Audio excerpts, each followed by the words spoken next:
If you try to accommodate all of the advices that you get from your mentors, your company will most likely become like an underwear company. Totally different from what you wanted to build. Having some fundamental like foundation for yourself and for the company, and be able to say, thank you for your advice, but no thank you, right? So having the gut to say no to someone that you respect as a founder, I think I grew a lot.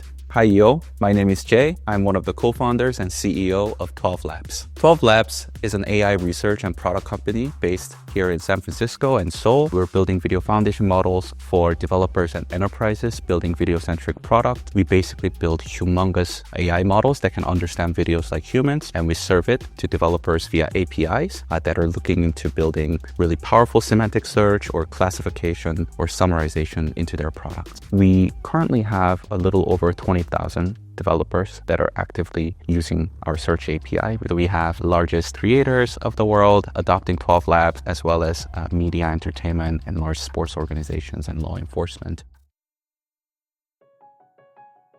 So I was born in Seoul.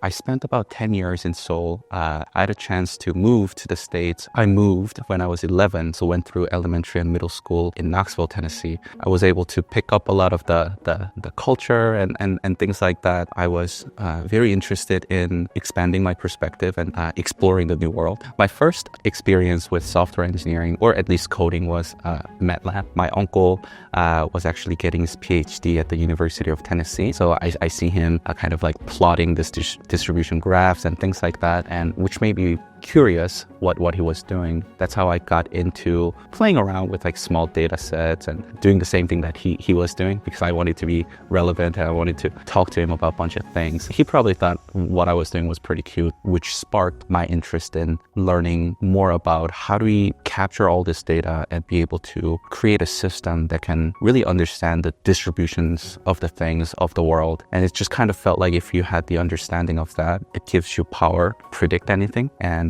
went to Berkeley for college and studied computer science. So I really geeked out on AI and software engineering. So spent about 15 years in the United States. So half of my life in Seoul and in the States. I was drafted into this organization called Korean Cyber Command, where like-minded people were already there with incredible knowledge in software engineering and AI. I joke about it. I served the country with keyboards rather than a rifle. I was really fortunate to have met my chief architect, SJ, and then Aiden kind of also joined in. I still clearly remember Aiden with his buzz cut coming in from boot camp. But from day one, we knew we had this common interest in AI, and what can we do as a young scientist really like push the frontier of AI development. And we've spent a lot of times reading papers, discussing, arguing, and it turned out there were two clear paths. One was after military, we go pursue a career in academia, go become a professor, or start something of our own. And looking back, what we realized is that we were spending so much time together. And military is this really special setting where, you're basically jamming in 50 to 100 20-year-olds, right? With testosterone. And what we thought was, if we're having this much fun in military, imagine what we can do when we go out. So it was pretty clear to us that we're going to start. I think we've spent about a year and a half really thinking about what is the next frontier for AI and how can we contribute to pushing that boundary. There's this seminal paper called Attention is All You Need, which some people call it the Transformer paper, which is making a lot of impact now. But when it was published in 2017, at least for text and image-based, foundation models, probably capital was going to be a mode, whoever raises most amount of money. What we realized was there's still a lot of unexplored research areas for multimodal video understanding. There, rather than capital, is probably going to be really passionate, smart, but also slightly dumb people that's like dumb enough to start it will have really good chance of succeeding. And also we've realized that with the explosion of that video and other complex multimedia data is going to be the infrastructural data for the internet. And we realized that probably developers and enterprises need something better than object detection or transcription to make sense of all this video data that the humanity is creating. So it was like a no-brainer to start building for video understanding.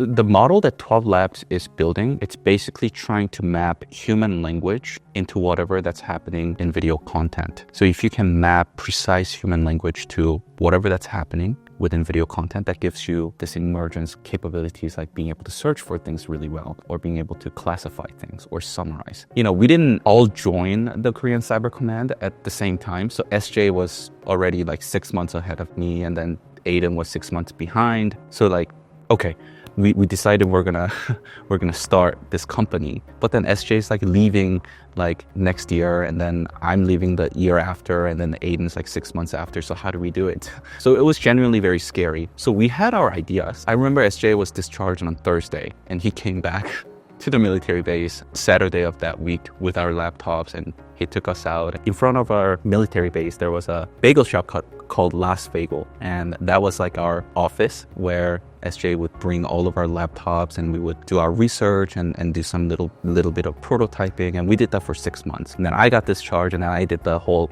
laptop carrying and taking out Aiden. So we did that for like a good year, so that everyone is out. And then we had a bunch of friends that were working in AI and crypto and blockchain, and Web3 was just booming. And we had a mutual friend, like the founders had a mutual friend that had like a really nice office in Seoul, and it was like, oh, you guys can come in and use our office space. So that's what we did. And then after like 3 weeks, that company went bankrupt, and then really scary like people started coming in, and we had like our desktops and our GPUs all set up there, and we got really scared. So we brought everything back out, and we found like really tiny office, probably like the size of a dressing room. That's where like all 5 of us kind of spent the next 6 months before we raised our proper seed round. Looking back, if we were to do it again, I don't know if we'll be able to do it, but some people say ignorance is bliss, and I think we were just like really naive and just really excited about building this company. And I guess not knowing what was ahead allowed us to kind of do what we did. Hi all, I'm Jay from EO. I have a quick question for you. Which is the better prompt? If you're looking to use AI to apply directly to your workflow, I would say this one does the job. This prompt was made using the 5 essential resources for using ChatGPT at work, a free bundle of AI resources provided by HubSpot, our amazing partner. The bundle has the following resources: tips on implementing ChatGPT at work in various professional settings, the ultimate guide for adopting AI at work checklist to make sure your AI-generated content feels authentic, and more. For this prompt, I use templates for setting clear guidelines, which gives simple guides to dramatically improve your prompting and results using ChatGPT. The best part is that it has over 100 prompts that you can use right away, so you don't have to start from scratch. So for anyone who's trying really hard to use the power of AI at work, give this toolkit a try. Download for free using the link in description and start supercharging your workflow with AI. Thanks to HubSpot for sponsoring our video. Now back to the video. When we first started the company and we hired our first employees, they had a hard time explaining what 12 Labs does to their parents. Really new thing. What is foundation model? What is video understanding? It's a new concept that's hard to understand for, I guess, people that are not in the space. Nowadays, people talk about the foundation layer, the tooling layer, and the application layer. Everyone's very familiar. When we started 12 Labs, I think technologically, it made total sense. We knew it was going to happen, but what was uncertain about it was, will market accept? But knowing that we are at the verge of breakthrough in building an AI that can at least, get to certain level of human understanding of videos. So we were betting on market's acceptance of foundation models. The founders are pretty much broke, right? Because we spent 2 years at military, and I think we had $2,000 to start with, so barely enough to do anything. But figuring out what was going to be impactful that we can do given our current resources that'll put us in the map, or at least let the world know that what we're doing is relevant. So our tactic here was, okay, we're going to talk to a bunch of customers, and there were early believers in 12 Labs who took our APIs and built awesome things with us, but we needed more exposure, basically. So as a team, we've decided to participate in ICCV's, its International Conference in Computer Vision. They're putting this awesome competition for video understanding. So we talked to Aiden. We have nothing to lose and only to gain. The team was extremely supportive of Aiden spearheading that effort with the team. All I can do to support is, there was some ideas and directional kind of feedback that I gave to Aiden, but we needed compute and we needed determination to put some serious cash behind. And back then for 12 Labs, like $200,000 in compute was a lot of money for us, right? So, and just thinking that, okay, we're gonna blow through $200,000 in 10 days in compute was really scary, but the team was able to use that capital, that precious capital, and build something incredible, helped us win the competition. So I think the important thing is if you're building something really impactful and you think that it's going to significantly change the industry that you're in, there will always be someone that has very similar thesis. It's just a matter of how do you get yourself out there? How do you let the people know that you exist? For us, that was the competition. After winning the competition, companies like Index Ventures and Radical Ventures had very strong thesis around multimodal AI. The next idea would be, what's next? And video happens to be the most relatable multimodal data. These amazing companies actually came in inbound, right? So they reached out to us and we started jamming. The conversations turned into next conversation, and then we talked about technology, and it just happened very serendipitously, right? The first pitch deck, I was in Seoul, and my first call with Index Ventures was at I think it was 3:30 a.m. Seoul time, and we didn't have pitch deck, and we just felt like, this is our first meeting. And we knew nothing about fundraising then. We didn't even know this was going to be like a friendly introduction, but I just kind of felt the need to we don't have pitch deck, we need to build one. So I remember staying up till 3 a.m. building it. I think the storyline was quite simple. We didn't have much to show for it. The idea was, hey, the problem that we're solving is massive. 80% of the world's data is in video, and there's no adequate solution out there or technology out there for developers and enterprises to make sense of it all. That is the market that we're tackling. We want to index all of that, 80% of the world's data. And this is the technology underlying research work that we've done. And then that was it. VCs asked a lot of hard questions. The most memorable one, if I bring you TikTok as a customer and they want to index billion hours of content, how long does it take? And I think we were thinking about maybe 1 million hours is going to take 10 years, right? That's when we realized we should never be comfortable with what we've built. This whole new, incredibly large world out there, that maybe some people are impressed with our system being able to index 1 million hours, but there's others that are thinking about billion, 10 billion, 100 billion hours. And that was a really challenging question because what we said during our pitch is we want to index all of the world's videos. And that question kind of made me stun. And I think about all of the technical issues that we had at the time. You probably find it funny, right? Well, I was trying to give my best answer as a founder. It's so the company has raised about $30 million in seed funding. My name is So Young. I'm one of the co-founders of 12 Labs, and I currently lead our business development and go-to-market. We had a customer who was paying for our product, but they weren't actually using it. But we had gone through a lot of work to actually get them as a customer through a lot of sales and kind of relationship building and so on. But I think they were extremely early, and we had almost pushed the sales to happen. And I think what we learned from that experience was we have to optimize even early on. It might have been better for us to not actually make the sale because the customer probably wasn't ready. They didn't have the passion or the innovative drive that our other customers had. But we were optimizing for kind of hearing the yes. We tried so hard to make that no into a yes, and we had succeeded. But at the end, I think it turned out that we probably should have kept it at a no and focused on all the other customers where the yes was more clear, and they had a very clear vision of how they can, build their new experiences with the technology. And especially for earlier products and earlier technologies where resources are limited, and you want to, build for your best customers and the innovators in every field, you should probably start to optimize for hearing the no than the yes, because that will help you find the right direction faster. I think we learned through trial and error that the types of companies that early customers that we need to find and work with are true innovators in their field, whether they come from like the content creation space, law enforcement space, e-learning, and so on. We've had instances of trying to oversell. We were going through sales 101 books or like sales methodologies, and we were trying to pitch to the customer, hey, here's the use case you could build out with our technology. We'll improve your ROI by X% with our technology. And we did make some sales from those, but I don't think it was something that we probably should have, spent so much time on doing. Because if you find the right customer who's innovative, you don't need to explain anything to them.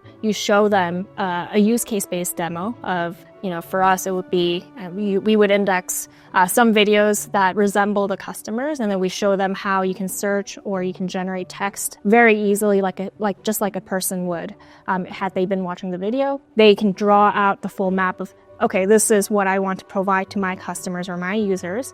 This is a technology that you have, and they can fill that gap in pretty easily, and they know already what the return on that or what the opportunity of that experience would be for them. For the kind of really large, high-profile customers that we have right now, it was all the same process. We actually learned all of these from the customers, because they had, seeing our demo and seeing the early kind of hints of the technology, they were able to teach us about how they could utilize the technology. And even today, it's not just a single use case that they want to power. They come to us with 4 or 5 different ideas of how, the technology can impact different units, different business units, and different, optimize different workflows or build new experiences. I think we make stupid mistakes probably every day. The one that I regret the most is we knew we had like this conviction around building a foundation model, but then we didn't have any data point as to how do you build that company.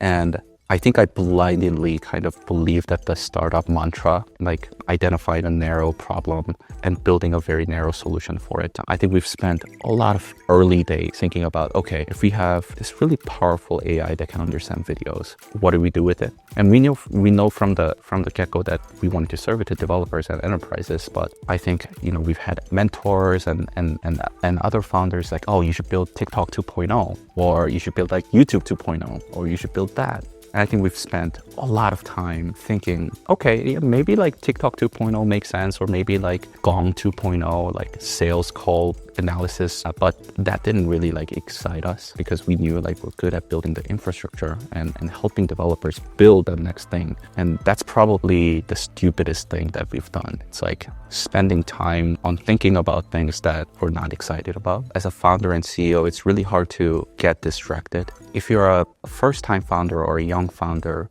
your mentor's advice means a lot to you. But having like your own grounding, having your own, also relying a little bit on your own gut feeling is very important. Because what we've realized, if you try to accommodate all of the advices that you get from your mentors, your company will most likely become like an underwear company, totally different from what you wanted to build. So my key takeaway is having some fundamental like foundation for yourself and for the company, and be able to say thank you for your advice, but no thank you, right? So having the gut to say no to someone that you respect. As a founder, I think I grew a lot, right?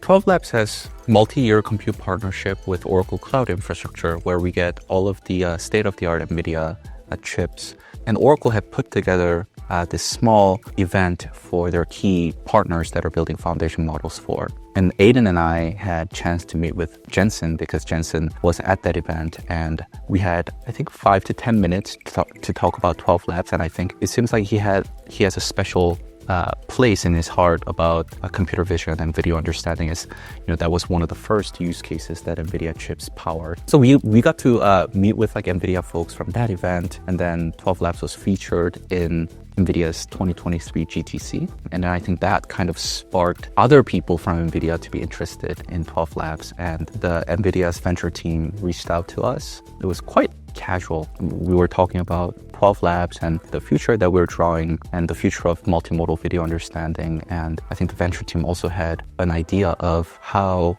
Nvidia and 12 Labs can partner up more than just financial investment, but also think about really robust product partnership. From then on, what 12 Labs is doing and what Nvidia wants in vision and video understanding was just like a perfect match. It happened quite naturally from conversing our technology, our roadmap, and Nvidia's future in terms of like producing really powerful chips for edge devices, for smart cities, right? So there's that natural fit of two companies' product really creating synergy. Nowadays, I am focusing mostly on hiring. So I think 12 Labs is a group of great people. I spend a lot of time meeting great people. I want to be able to recognize greatness when he or she comes in. Good engineers, or even like just good people in general, have these core values. I would go near their places and get together at a cafe, and we would speak for 3-4 hours. My way of deciding whether this person is a good fit for 12 Labs is like I am able to learn from their core values. Everyone's really good at coding nowadays, but great engineers can apply their core values and their skill sets and is able to talk about the company that they're excited about and how they want to impact it. How do you see the product evolving? How do you see our interfaces evolving? Some of the best engineers are not the best coder, but having that perspective, really strong perspective and groundedness is very important. And I try to look for that. 12 Labs' vision in the next 2 years is really becoming horizontal video understanding infrastructures for all of the businesses and developers that are working with video data. We want to enter into streaming as well, so real-time video data, and really become a visual cortex for modern video applications.